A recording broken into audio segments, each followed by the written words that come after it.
আল্লাহু আকবার, আল্লাহু আকবার। গভীর রাত্রে হযরত ফাতিমা রাদিয়াল্লাহু তাআলা আনহা ইন্তেকাল করলেন।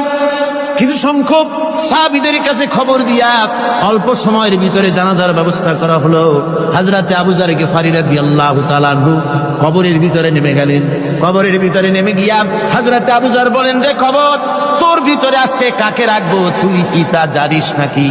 কোনো জবাব আসে না। হযরত আবু যর বলেন, কবর রে, তোর ভিতরে আজকে যাকে রাখবো তিনি হতেছেন হযরত ইমাম হাসান হোসেনের মা। বেহেশতের সমস্ত জওয়ানদের সরদার হবেন যারা, সেই দুইজনের মা তোর ভিতরে রাখবো। খবরদার বেয়াদবি করবি না। কোনো জবাব না পেয়ে হযরত আবু যর বলেন, ওগো কবরের মাটি, তোর ভিতরে কাকে রাখবো কি জানিস? আসাদুল্লাহিল গালিব, দুনিয়ার সমস্ত কাফেরদের বিরুদ্ধে আল্লাহ রাব্বুল আলামিন যাকে বাঘ বানিয়ে পাঠালেন, সেই হযরতে আলী তার স্ত্রী রেখে যাব। খবরদার বেয়াদবি করবি না। কোনো জবাব আসে না। হযরতে আবু যর বলেন, কবরের মাটি, তোর ভিতরে যাকে রাখবো তিনি হলেন খাতুনে জান্নাত, বেহেশতের সমস্ত মহিলাদের সরদারিনী হবেন যে ফাতেমা, তারে রেখে যাব তোর ভিতরে। খবরদার কোনো বেয়াদবি করবি না।